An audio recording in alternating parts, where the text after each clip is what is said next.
മലയാളത്തിൽ പറഞ്ഞു കഴിഞ്ഞാൽ സ്വർഗത്തിലെ പഴം എന്നൊരു പേരുണ്ട്. തൊട്ട് ഇസഡ് വരെ വൈറ്റമിൻസ് ഇതിനകത്തുണ്ടെന്നാണ്.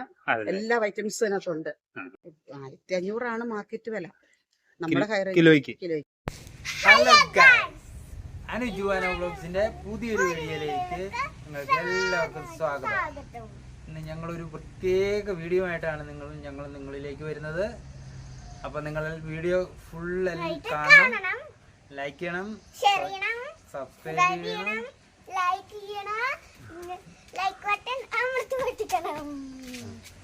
അപ്പൊ വീഡിയോയിലേക്ക് പോവാം.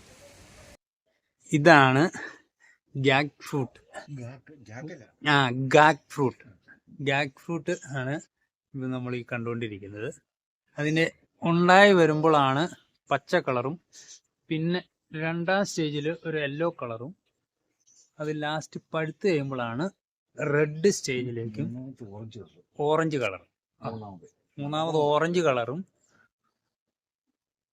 നാലാമതാണ് റെഡ് കളറിലേക്ക് അത് പാകമായി വരുന്നത്.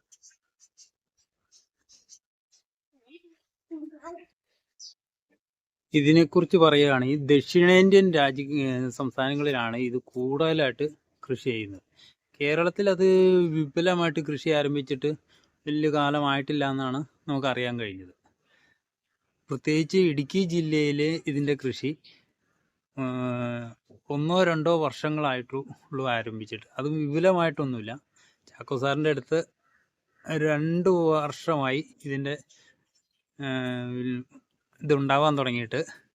കഴിഞ്ഞ വർഷം കുറച്ചൊക്കെ ഉണ്ടായി, ഈ വർഷമായപ്പോഴത്തേനും ധാരാളമായിട്ട് അത് കായ്ച്ചു.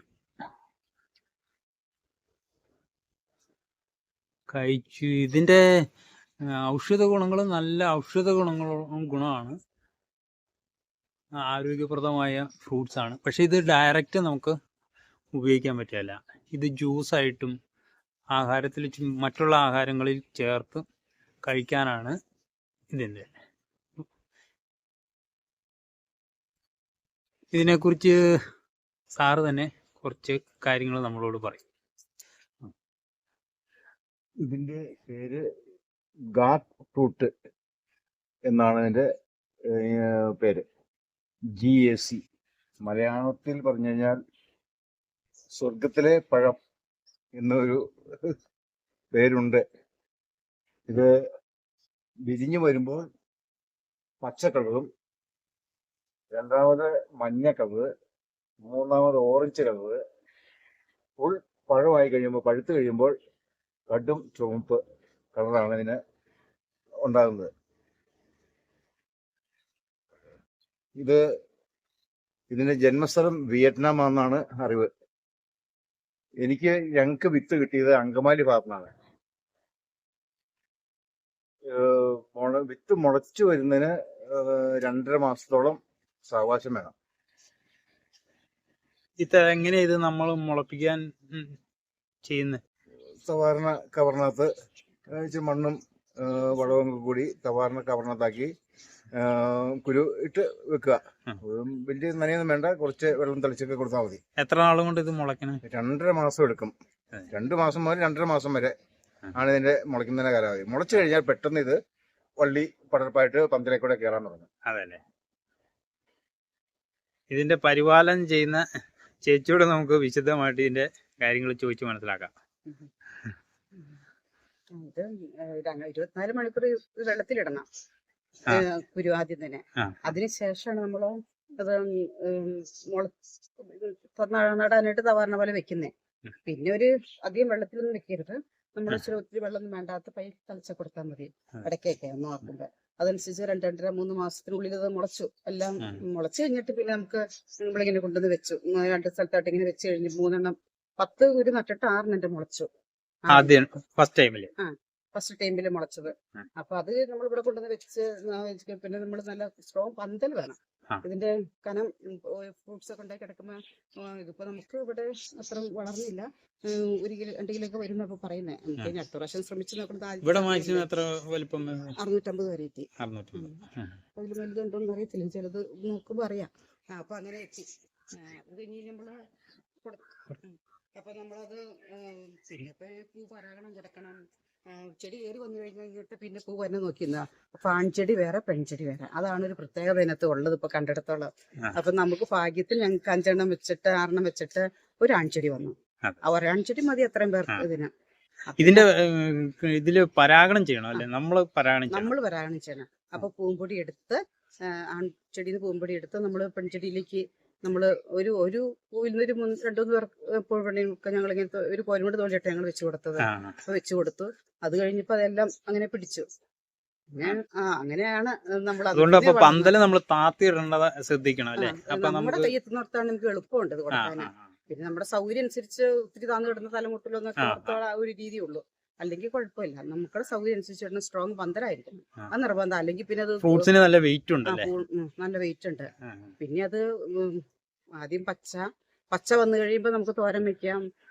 അത് നമ്മള് പാവയ്ക്കൊക്കെ വെക്കുന്ന പോലെ പാവയ്ക്ക തീയിൽ വെക്കാം. അതിലൊന്നും കളയണ്ട, ആ പച്ച പിഞ്ചം പുള്ളൊന്നും കളയണ്ട. നമ്മൾ സാധാ വാഷ് ചെയ്ത് നമ്മള് പാവയ്ക്കൊക്കെ വെക്കുന്ന പോലെ തന്നെ തോരന്, തീയല് ഒക്കെ ഉണ്ടാക്കാം, ഒന്നും കളയാതെ. അപ്പൊ നമുക്ക് വെജിറ്റബിൾ ആയിട്ട് ഉപയോഗിക്കാൻ നല്ല ഫ്രൂട്ടാണ്. ഒത്തിരി ഏതൊട്ട് ഇസഡ് വരെ വൈറ്റമിൻസ് ഇതിനകത്ത് ഉണ്ടെന്നാണ്, എല്ലാ വൈറ്റമിൻസും ഇതിനകത്തുണ്ട്.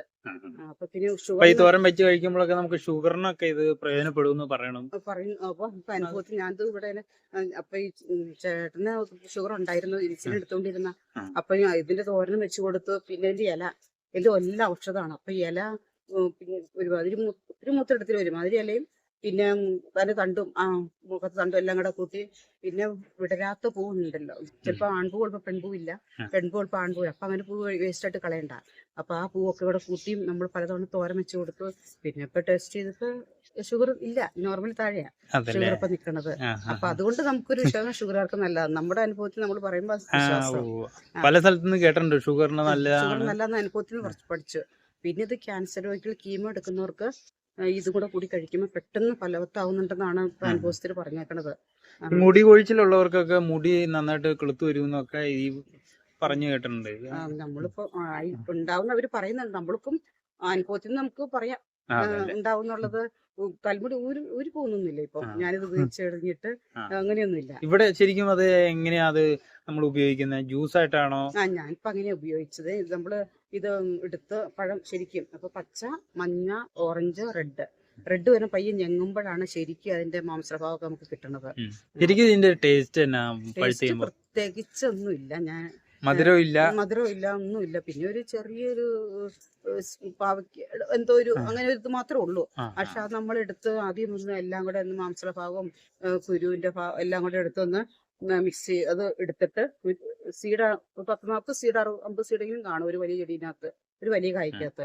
അപ്പൊ ആ സീഡ് സീഡിനകത്തുള്ളതെല്ലാം നമ്മൾ പുറത്തേക്ക് എടുക്കും, എല്ലാം കഴുകി എടുത്ത് നമ്മൾ തിളപ്പിക്കും. അല്ലാതെ മിക്സിയിൽ അടിച്ചിട്ട് ഞാൻ ഇച്ചിരി ഉപ്പിട്ട് മിക്സിയിൽ ശരിക്കും എല്ലാം കൂടെ കൂടി മിക്സിയിൽ അടിച്ചിട്ട് പിന്നെ തിളപ്പിക്കും. തിളപ്പിച്ച് കഴിയുമ്പോൾ ശകലത്തിന് ഒരു ഉപ്പിടണം പൊടിക്ക്, ഒരു പിഞ്ച് ഉപ്പും കൂടെ ഇട്ട് തിളപ്പിച്ച് കഴിഞ്ഞാൽ പിന്നെ എന്നിട്ട് പിന്നെ നമ്മൾ അത് യൂസ് ചെയ്യുക. പാലിനകത്തോ ഷുഗറൊക്കെ ഉള്ളവരാണെങ്കിൽ തേൻ ഒഴിച്ച് കഴിച്ചാൽ മതി. അല്ലാത്തവർക്ക് പഞ്ചസാര ഇടാം. പിന്നെ പേരയ്ക്കോ മറ്റേ പൈനാപ്പിളോ എന്തെങ്കിലുമൊക്കെ ആഡ് ചെയ്ത് മറ്റുള്ള ഫ്രൂട്ട്സും കൂടെ ആഡ് ചെയ്ത് അതിൻ്റെതായ ടേസ്റ്റ്. പിന്നെ ഷേക്ക് ഉണ്ടാക്കുന്നവർക്ക് അങ്ങനെ ചെയ്യാം. പിന്നെ ഹോർലിക്സ് ഒക്കെ ഇട്ട് പിള്ളേരുടെയൊക്കെ ഇഷ്ടത്തിന് അതനുസരിച്ച് കൊടുക്കുമ്പോൾ ഈ സാധനം ഉള്ളിൽ ചെല്ലുക എന്നുള്ളതാണ്. ഇതിന്റെ ഫസ്റ്റ് സ്റ്റേജ് മുതലേ നമുക്ക് ഫുഡിൽ ഉൾപ്പെടുത്താം അല്ലെ? പിഞ്ചായിരിക്കുമ്പോ കറിയായിട്ട് ഉപയോഗിക്കാം. അപ്പൊ നമുക്ക് വെജിറ്റബിളിന് ഇപ്പം മാർക്കറ്റിലെ വെജിറ്റബിൾക്ക് വീട്ടിലുണ്ടാകുന്ന നമുക്ക് ഏറ്റവും ഐറ്റംസ് ഉള്ള സാധനം നമുക്ക് ഉപയോഗിക്കാമല്ലോ. പിന്നെ അങ്ങനെ എല്ലാത്തിനും തന്നെ ഉപകാരം നല്ലതാണത്.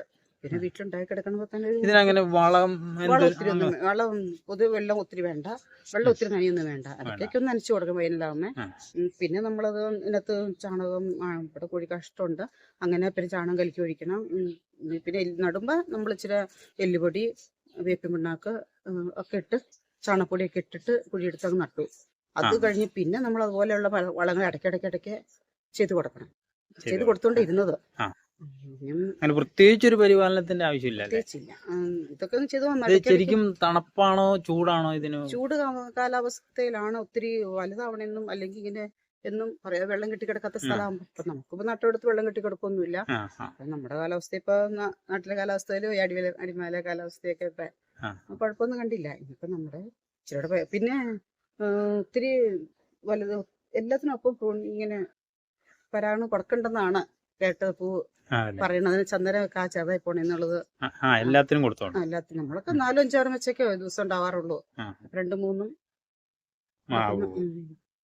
എല്ലാവർക്കും ഇത്. പിന്നെ ഞാൻ നോക്കിയിട്ട് ഇത് സെയില് നല്ല വിലയുണ്ട് പറയുന്നു.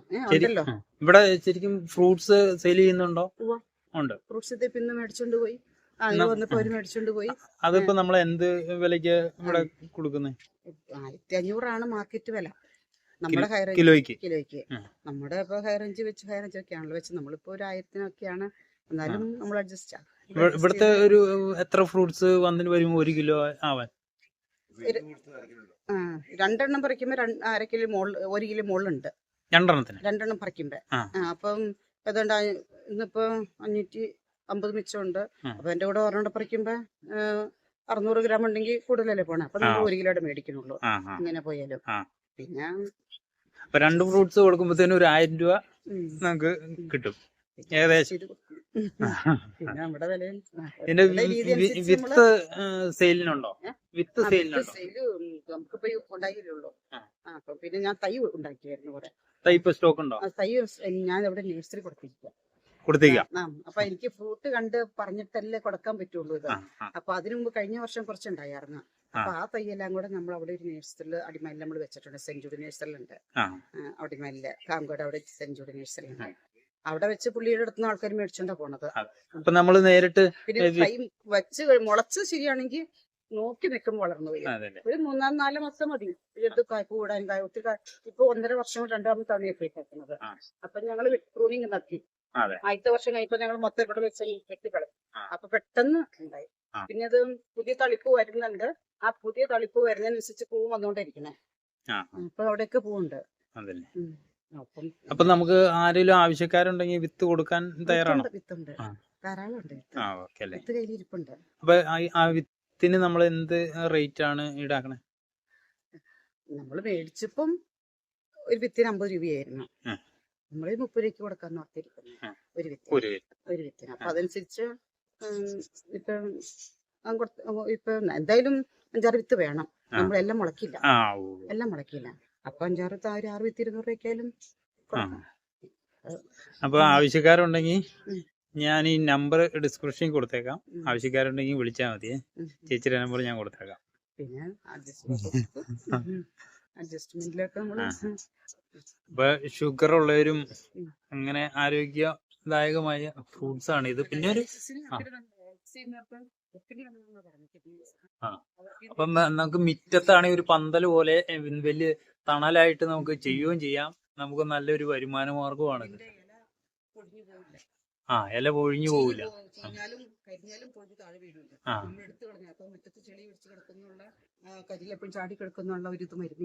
മുറ്റത്തിന് ഒരു തണലും ആവും.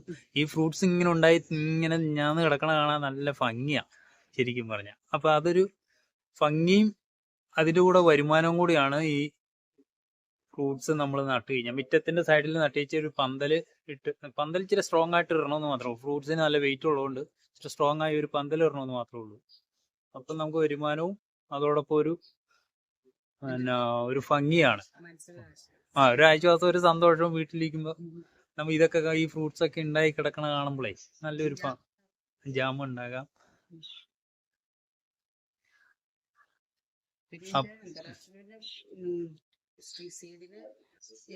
സീഡിന്റെ എണ്ണ ഉണ്ടാക്കണ്ടെന്നാ പറയുന്നത്. അതിന് 20,000 വില ഉണ്ടെന്ന് പറയുന്നു. സീഡ് ഓയിലിന്. അപ്പൊ നമ്മള് മാർക്കറ്റോട് കണ്ടെത്തണം. നമുക്ക് തുടങ്ങിയാലേ ഉള്ളൂ കൃഷി. അതിന്റെ ഇനി കുറച്ചുകൂടെ. അപ്പൊ ഇനി ഇത് വിപുലമായിട്ട് ചെയ്യാൻ താല്പര്യപ്പെടുന്നുണ്ടോ? ആഗ്രഹമുണ്ട്. പിന്നെ എനിക്ക് ഇതിന്റെ ചിന്ത വരുന്നത് എന്നാന്ന് വെച്ച് കഴിഞ്ഞാല് ഈ ഫ്രൂട്ട്സിന്റെ സീഡ് ഇപ്പൊ ഒരു ജ്യൂസ് കടയിലൊക്കെ സീഡിന്റെ ആവശ്യം ഇല്ലല്ലോ. അപ്പൊ ഇത് മൊത്തം മാംസഭാഗം ഇതെല്ലാം എടുത്ത് നമ്മൾ ജ്യൂസായിട്ട് അടിച്ച് അങ്ങ് ഏൽപ്പിച്ച് അവര് ജ്യൂസ് ആഡ് ചെയ്തൊക്കെ കൊടുക്കുമ്പോൾ നമുക്ക് അങ്ങനെ കൊടുക്കാന്നൊരു ആഗ്രഹം എന്റെ മനസ്സിലുണ്ട്. അങ്ങനെ ആളുണ്ടെങ്കിൽ അപ്പൊ അങ്ങനെ എടുക്കുന്നവർക്ക് മൊത്തം ജ്യൂസ് അടിച്ചങ്ങോട്ട് നമ്മളും എല്ലാം മിക്സ് ചെയ്ത് തിളപ്പിച്ചാൽ കൊടുക്കുക. പിന്നെ അവര് ആഡ് ചെയ്ത് പാല് എന്താ വേണ്ടെന്ന് വെച്ചാൽ ആഡ് ചെയ്ത് ഓരോരുത്തരുടെ ഫ്ലേവർ അനുസരിച്ച് കൊടുക്കാം. മാർക്കറ്റിൽ 40, 50 രൂപയ്ക്ക് 50, 60 ഒക്കെയാണ് ഇതിന്റെ ഒരു ജ്യൂസ്, ഒരു ഗ്ലാസ് ജ്യൂസിന് വരെയെന്നാണ് പറഞ്ഞിരിക്കുന്നത്. അത് ഒരു ബിസിനസ്സിനായിട്ട് ഇത് വളർത്തിക്കൊണ്ടുവരാൻ പറ്റും. ഇത് വിപുലമായിട്ട് ചെയ്തു കഴിഞ്ഞാൽ ഇതിന്റെ പല രീതിയിലുള്ള ജ്യൂസും ആയിട്ടും ഇതിന്റെ ഇല നമുക്ക് തോരൻ വെക്കാൻ, കറി വെക്കാൻ പറ്റും. ഇത് തന്നെ പിഞ്ച് ആയിട്ടിരിക്കുമ്പോൾ ചെറു കിളുന്തായിട്ടിരിക്കുമ്പോൾ ഇതിനെ തോരൻ വെക്കാം. അപ്പൊ അതും ഒരു വിപണനം. അങ്ങനെ പല രീതിയിൽ ഇത് വിപണനം ചെയ്ത് നല്ലൊരു വരുമാന മാർഗം ഉണ്ടാക്കിയെടുക്കാൻ പറ്റും ഇത് ചെയ്തു കഴിഞ്ഞാൽ. നല്ല ഔഷധ ഗുണവുമുണ്ട്. ഇതൊക്കെയാണ് ഇതിനെക്കുറിച്ച് പറയാനുള്ളത്. ചെറുതായിരിക്കുമ്പോഴാണ് പച്ചയായിട്ടിരിക്കണ പിഞ്ച് പ്രായത്തിൽ പുഴു അങ്ങനെ വരാറുണ്ട്. അത് നമ്മൾ തോണ്ടി പറിക്കുക, നമ്മൾ നോക്കി കളഞ്ഞു. നമ്മൾ പ്രത്യേകിച്ച് മരുന്നൊന്നും അടിക്കുന്നില്ല. ഇലയൊക്കെ എടുക്കാലോ, മരുന്നടിച്ചപ്പോ നമുക്ക് ഇലയൊക്കെ എടുക്കാൻ ഇതല്ലേ. അതുകൊണ്ട് ഞാനതൊന്നും എടുക്കുന്നില്ല, ചെയ്തിട്ടില്ല ഇതുവരെ. അതൊന്ന് തോണ്ടി എടുത്ത് കളഞ്ഞാൽ പിന്നെ മുള്ളായി വന്നു കഴിഞ്ഞാൽ പിന്നെ ആരും ആക്രമിക്കില്ല. ഒരു വവ്വാലോ അല്ലെങ്കിൽ മറ്റ് കീടങ്ങളൊന്നും പിന്നെ മുള്ളല്ലേ പിന്നെ അതിനകത്ത് കീറലുണ്ടാനൊന്നും വരില്ല. അതിന് മുമ്പ് വന്ന് ചിലപ്പോൾ ഇങ്ങനെ അപ്പം നോക്കിക്കൊണ്ടിരുന്നാൽ മതി. പിന്നെ മൊത്തം ഉണ്ടാവുമ്പോ തന്നെ ഒരു കാ പിടിച്ച പിറ്റേ ദിവസം മുതൽ വളർന്നു തുടങ്ങിക്കോളും. പെട്ടെന്ന് വളർന്നു പെട്ടെന്ന് 3 മാസത്തിനുള്ളിൽ അത് ഫലമെടുക്കാം. നേരത്തേക്ക് നമുക്ക് വേണ്ടി കവറിട്ട് ഓരോന്നും പുഴുന്നും കയറാതെ കവറിട്ട് സേഫ് ആക്കാം. അപ്പൊ അത് വളർന്നു കഴിയുമ്പോ എന്തെങ്കിലും കീടങ്ങൾ എന്തെങ്കിലും ആക്രമണമോ എന്തെങ്കിലും ഉണ്ടോ? വളർന്നു കഴിഞ്ഞിട്ടൊന്നുമില്ല. അതിന് മുമ്പ് വന്ന് തോണ്ടിട്ട് പോയി ഇതൊക്കെ കാണില്ലേ. അത് അകത്തേക്ക് അങ്ങനെ നല്ല കട്ടിയുള്ളതുകൊണ്ട് കയറുന്നില്ല. തൊണ്ടിന് നല്ല കട്ടിയല്ലേ? ഈ തൊണ്ടിന് നല്ല കട്ടിയുണ്ട്. പിന്നെ മുള്ളായി കഴിഞ്ഞാൽ ശരിക്കും പഴുത്ത് കഴിഞ്ഞാൽ അതിന്റെ മാംസം പോലെ അത് പിന്നെ അത് അത്ര കട്ടിയില്ല. ഞാൻ പയ്യൻ ഞങ്ങൾ വരുമ്പോ നമുക്ക് എടുക്കാം. വളർന്ന് പിന്നെ ഒരു 20 ദിവസത്തേക്കുള്ളിൽ പഴച്ചു വന്നു കഴിഞ്ഞാൽ നിൽക്കൂലെന്നാ പറയണത്. ഇതിനകത്ത് പഴുത്ത് കഴിഞ്ഞാൽ പിന്നെ അങ്ങനെ നിൽക്കേണ്ടി വന്നില്ല. നമ്മൾ എടുത്തോണ്ടിരുന്നു. ആവശ്യക്കാരുണ്ട്, അതനുസരിച്ച് കൊടുത്തോണ്ടിരിക്കണം. നമുക്ക് ആ ഫ്രൂട്ട്സ് പറഞ്ഞേ പറിച്ച് എടുക്കുവാണേ, നമുക്ക് അതിന്റെ സീഡും അതിൻ്റെ അകത്തുള്ള പഴങ്ങളൊക്കെ ഒന്ന് കാണാം. ഒരെണ്ണം പറിച്ച് നമ്മൾ കാണിച്ചു തരാന്ന് പറഞ്ഞു.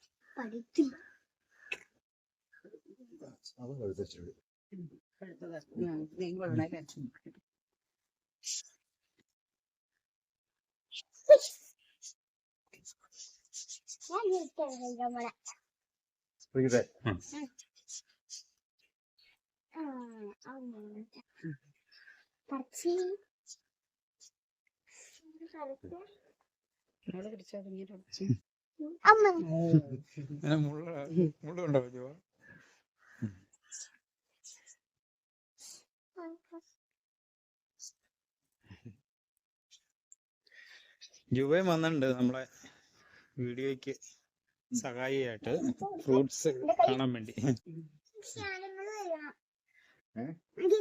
പറിച്ച ഫ്രൂട്ട്സ് എന്റെ പേര് പെട്ടെന്ന് ഞാൻ പറഞ്ഞു, ഗാഡ് ഫ്രൂട്ട് നമുക്ക് മുറിച്ച് കാണിക്കാന്ന് പറഞ്ഞിട്ടുണ്ട് സാറ്. അപ്പൊ നമുക്ക് മുറിച്ച് കാണാം.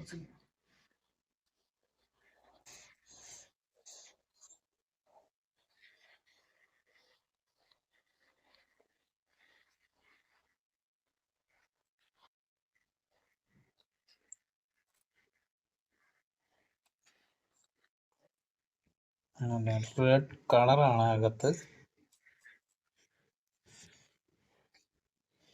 ശരിക്കും നമുക്ക് ഒറ്റയടിക്ക് നോക്കുമ്പോൾ ഒരു പാവയ്ക്കയുടെ അകത്തിരിക്കുന്ന വിത്തിന്റെ ഒരു സെറ്റപ്പ് തോന്നുന്നുണ്ട്.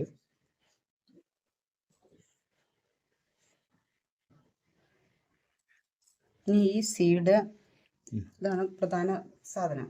ഈ സീഡ് നമ്മള് ഇതിനകത്തുനിന്ന് ഇച്ചിരി വെള്ളം ഒഴിച്ച് ഇതെല്ലാം ഇങ്ങനെ എടുത്ത് നമ്മളെല്ലാം ചാടിച്ചിടണം. സീഡ് ഇതാണ് സീഡ്. അപ്പൊ ഈ സീഡ് നമ്മള് ഇച്ചിരി വെള്ളം ഒഴിച്ച് എല്ലാം എല്ലാത്തിനും എടുക്കണം. ഈ മാംസളമായ ഭാഗം എല്ലാം എടുക്കണം. എടുത്തു കഴിയുമ്പോ ഈ രീതിയിൽ വരും അവസാനം. ഇതാണ് സീഡ്. കാമ്പെല്ലാം കഴിഞ്ഞുള്ള സീഡ്.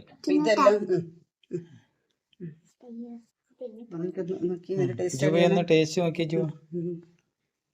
ജുവ എങ്ങനെയുണ്ട് പറഞ്ഞേ, എങ്ങനെയുണ്ട് ടേസ്റ്റ് പറ. എന്താ ചൊവ്വ?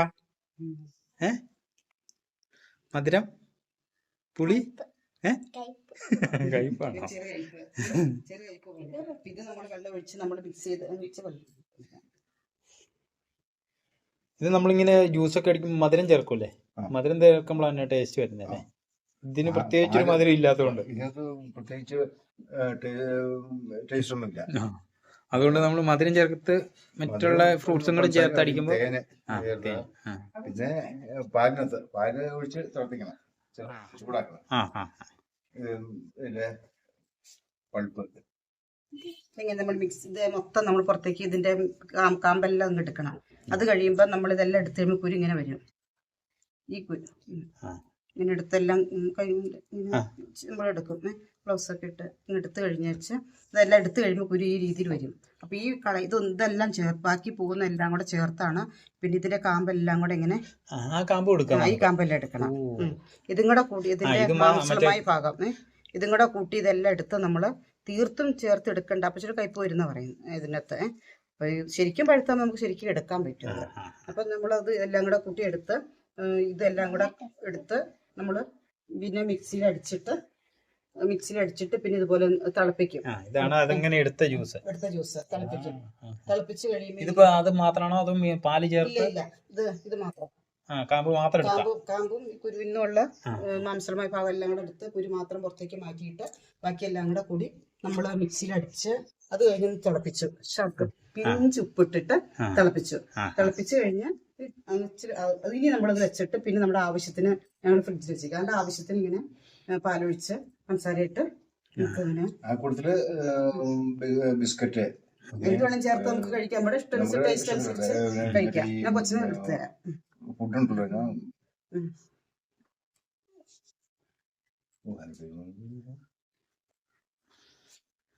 കോൾഡ്രിങ്ക്സ് അങ്ങനെയുള്ള സാധനങ്ങളില്ല. നമ്മുടെ ഇഷ്ടത്തിനനുസരിച്ച് പൈനാപ്പിൾ, ആപ്പിള്, പേരക്ക എന്ത് വേണം ചേർത്ത് നമുക്ക് നമ്മുടെ ഇഷ്ടത്തിനനുസരിച്ച് എടുക്കാം. പ്രത്യേകിച്ചൊരു ടേസ്റ്റ് ഇല്ലാത്തതുകൊണ്ട് ഉപ്പ് ചേർക്കോ പഞ്ചസാര ചേർക്കോ എന്തുവേണം ചെയ്യാമല്ലോ. തിളപ്പിക്കാൻ വേണ്ടി മാത്രം പിന്നെ അതിന്റെ ആവശ്യമില്ല. അത് ഇതിന്റെ എന്താ പാവയ്ക്കാട് എന്തുകൊണ്ടായിരിക്കും പറയുന്നത്. ഇതെല്ലാം ഇങ്ങനെ പുറത്തേക്ക് നമ്മൾ എടുക്കണം. എന്നിട്ടാണ് മിക്സിയിൽ അടിക്കുന്നത്. ഇതെന്തേ കൂട്ടി ഇതിങ്ങനെ എടുക്കും. ഇതെല്ലാം കൂടെ ചേർത്ത് നമ്മൾ ഈ കുരുവിന്റെ ഭാഗം എല്ലാം എടുത്ത് കുരു പുറത്തേക്ക് മാറ്റിയിട്ട് ഇതെല്ലാം കൂടെ മിക്സിയിൽ അടിച്ചെടുക്കണം. മിക്സിയിൽ ഇത് അടിച്ചിട്ട് എടുത്തു കഴിയുമ്പോൾ ഈ പരുവത്തിന് വരും. എന്നിട്ട് മിക്സിയിൽ അടിച്ചിട്ട് നമ്മൾ പൈ തിളപ്പിച്ച്. ഈ കാമ്പിന് എന്തെങ്കിലും ടേസ്റ്റ് ഉണ്ടോ? ഈ അതിനെ നോക്കി അതിന്റെ ടേസ്റ്റ് എന്നാണ്? പിടിക്കാത്ത ടേസ്റ്റ് ആണ് ചോദിക്കുമ്പോ മനസ്സിലാവും. അങ്ങനെ അതിന്റെ കാമ്പൊക്കെ എടുത്ത് നമുക്ക് ജ്യൂസ് ആക്കി തന്നിട്ടുണ്ട്. ജ്യൂസ് ഒന്ന് കുടിച്ചേച്ച് നമുക്ക് അതിന്റെ ടേസ്റ്റ് ഇങ്ങനെയുണ്ടെന്ന് പറയാം. ജുവ ഒന്ന് എടുത്ത് കുടിച്ചാ. ജ്യൂസ് ഒന്ന് കുടിച്ച്.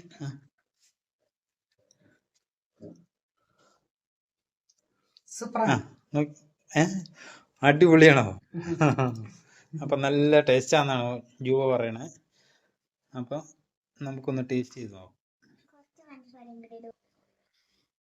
ഇച്ചിരി ശ്രമകരമായ പണിയാണ്. അതിൻ്റെ അകത്ത് പൾപ്പൊക്കെ ഒന്ന് നീക്കിയെടുത്ത് നമ്മൾ ജ്യൂസ് അടിക്കല്. എന്നാലും അത് ഔഷധ ഗുണമുള്ള സാധനം ആയതുകൊണ്ട് ഇച്ചിരി നമ്മൾ റിസ്ക് എടുത്താണേലും അത് എടുത്ത് ജ്യൂസ് കുടിക്കുന്നത് നല്ലതാണെന്നാണ് പറയുന്നത്.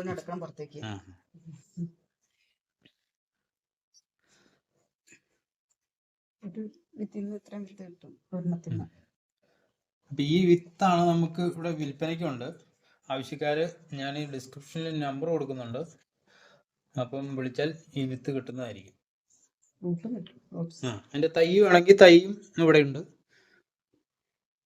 മേടിക്കാവുന്നതാണ്.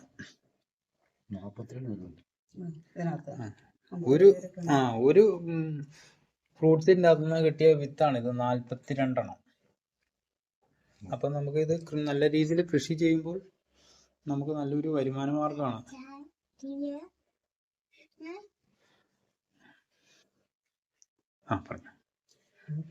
എന്റെ അഭിപ്രായത്തിൽ ഇപ്പൊ ഇതുപോലെ റിട്ടയർ ചെയ്തിരിക്കുന്ന ടീച്ചേഴ്സ്, ഡോക്ടർ ഒത്തിരി പേരുണ്ടല്ലോ. പിന്നെ പറമ്പ് ഒത്തിരി ഉണ്ടെങ്കിലും കഷ്ടപ്പെട്ട് പണിയെടുക്കാൻ പറ്റാത്തവരുണ്ട്. അപ്പൊ അതൊക്കെ ഒന്നും വലിയ ഭാരമുള്ള പണിയൊന്നും അല്ല. സ്ട്രോങ് പന്തലിടണം എന്നുള്ളതാണ്. പിന്നെ ആൺപഴവും പെണ്ണും വേണമെന്നുള്ളത് മറ്റൊരു പ്രത്യേകത. അത്രയും കാര്യങ്ങൾ ശ്രദ്ധിച്ച് പിന്നെ ഇപ്പോൾ നമുക്ക് കയ്യെത്തുന്ന രീതിയിൽ പന്തലിടുവാണെങ്കിൽ നമുക്ക് നേരം പോയി ഇങ്ങനെ സമയം പോലെ ഇത് പരാണൊക്കെ കൊടുത്ത് പോളിനേഷനൊക്കെ കൊടുത്ത് നമുക്കത് കൊണ്ടുപോകാം. അപ്പൊ നേരം പോക്കാണ് സമയം എന്താ പറഞ്ഞ മനസ്സിന് ഉല്ലാസമാണ്. റിട്ടയർ ചെയ്തിരിക്കുന്നവർക്ക് പെട്ടെന്ന് നല്ലൊരു ഇതായിട്ട് എനിക്ക് തോന്നുന്നത്. ജോലി എടുക്കാൻ പറ്റില്ലാത്തവരും വയ്യാതെ ഇരിക്കുന്നവർക്കും ഒക്കെ ഒരു ആശ്വാസമാണിത്. പിന്നെ അതിന്റെ മാർക്കറ്റിംഗ്, നല്ല മാർക്കറ്റിംഗ് ഒക്കെ വന്നു കഴിയുമ്പോൾ ഇവിടെ തന്നെ അതിന്റെ പ്രോസസ്സിംഗ് ഒക്കെ നടക്കാനുള്ള എല്ലാ ഏർപ്പാടും അംഗമാനിലൊക്കെ ചെയ്യുന്നുണ്ട്. അപ്പൊ നമുക്ക് ഇതിന്റെ എന്ന് പറയുന്നു അവര്. അപ്പൊ നമുക്ക് വിപണനം കണ്ടെത്തണം. അപ്പൊ സന്തോഷത്തോടെ വരുമാന മാർഗം ഉണ്ടാക്കാം. മുറ്റത്ത് പന്തലൊക്കെ ഇട്ട് ചെയ്യാം. സാറ് എവിടെയായിരുന്നു വർക്ക് ചെയ്തുകൊണ്ടിരുന്നത്? ഞാൻ വെള്ളത്തോൽ SI ആയിരുന്നു. 2018 ഫെബ്രുവരിയിൽ റിട്ടയർഡായി. ഇപ്പം അപ്പോൾ കൃഷിപ്പണി ഇങ്ങനെയുള്ള പരിപാടികളൊക്കെ.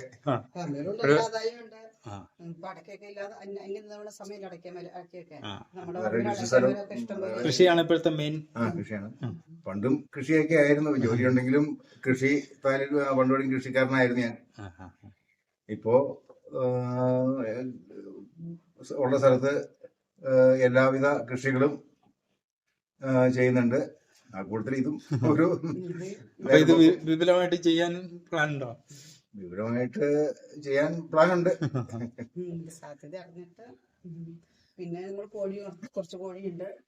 പിന്നെ ഇവിടെ വേറെ പല ഫ്രൂട്ട്സും ഒക്കെ നട്ടു വെച്ചിട്ടുണ്ട്. അവക്കാട, പിന്നെ ഉള്ളാത്തം, പിന്നെ നമ്മുടെ ദുരിയനൊക്കെ നട്ടു വെച്ചിട്ടുണ്ട്. പിന്നെ നമ്മുടെ സപ്പോട്ടയുണ്ട്, ആത്തയുണ്ട്, പിന്നെ ബംഗോസ്റ്റുണ്ട്, റംബൂട്ടാനുണ്ട്. അപ്പൊ കൃഷിയിലാണ് ഇപ്പം ഫ്രൂട്ട്സ് കൃഷിയാണ് പരമ്പരാഗത കൃഷി. കാർഷിക കൃഷി നമുക്ക് പറമ്പ് ഇച്ചിരി മാറിയാണ്. ഇപ്പൊ 2 കൊക്കോയാണ് കൂടുതൽ അതിനകത്തുള്ളത്. പിന്നെ കുരുമുളകിന് ഒരു കുറവില്ല. കൊടുത്ത ഇഷ്ടം പോലെ ഉണ്ട്.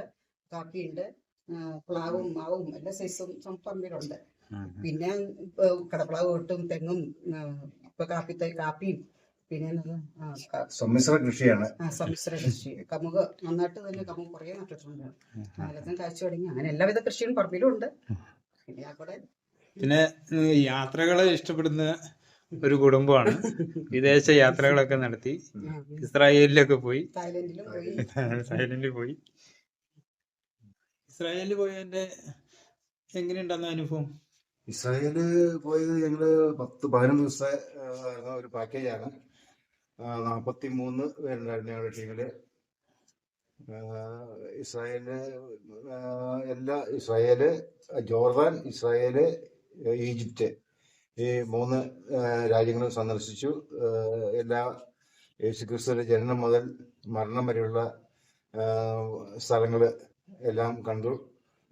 നമ്മുടെ ജീവിതത്തില് കണ്ടിരിക്കേണ്ട ഒരു ഭാഗമാണ് അത്. എനിക്ക് അതിനുള്ള അവസരം ഉണ്ടായി. 2019 നവംബർ മാസത്തിലാണ് പോയത്. യാത്രയൊക്കെ വളരെ എല്ലാ ടീമും നല്ലതായിരുന്നു. ചെങ്കടലിലും നൈൽ നദിയിലും പിന്നെ തടാകങ്ങളിലൊക്കെ ഇറങ്ങുകയും കുളിക്കുകയും ഒക്കെ ചെയ്തു. സീനായി മലയിലെ ഒരു കല്ലാണിത്. ആ കല്ലിന് ഉള്ളിലെ ഡിസൈനാണ് ഈ കാണുന്നത്. ഒരു എല്ലാ കല്ലിന്റെ ഓരോ കഷ്ണത്തിലും ഇതേപോലെയുള്ള ഡിസൈൻ ഉണ്ട്.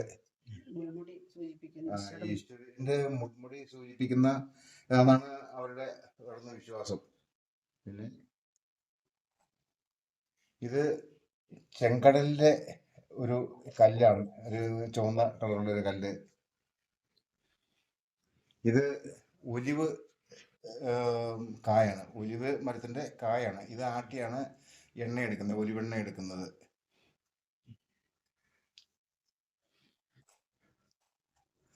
ഈജിപ്തിലെ പിരമിഡ് വളരെ നമ്മൾ കണ്ടിരിക്കേണ്ട ഒരു സാധനം തന്നെയാണ് പിരമിഡ്. അത് ഇത്രയും വർഷങ്ങൾക്ക് മുമ്പ് 4500 2000 ഉദ്ദേശം 6000 മേലെ വർഷങ്ങൾക്ക് മുമ്പ് പണിതാണ് ഈ പിരമിഡുകൾ എന്ന് പറയുന്നത്.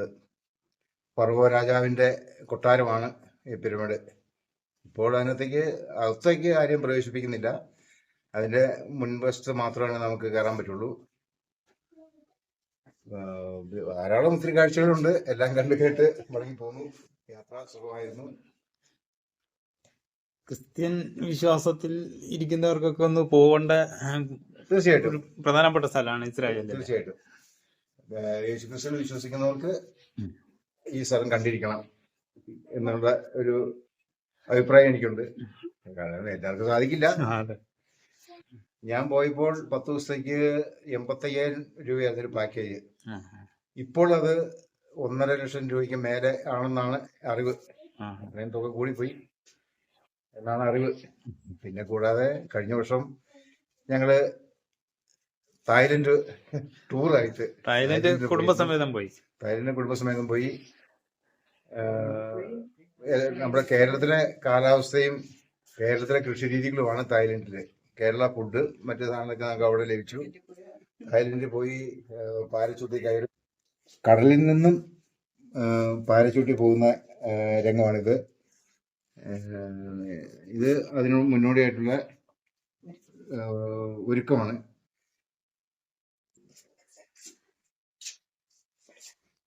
തായ്ലൻഡില്